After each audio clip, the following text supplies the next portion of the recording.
فمنهم ظالم لنفسه ومنهم مقتصد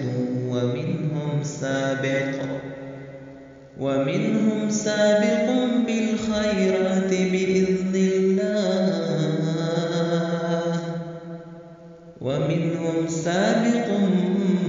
بالخيرات بإذن الله ذلك هو الفضل الكبير جنات عدن يدخلونها يحلون فيها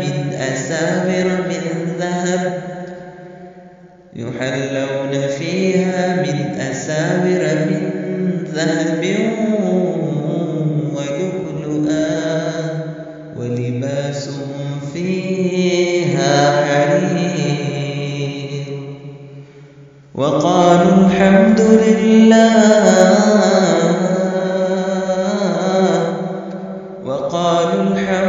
لله الذي أذهب عنا الحزن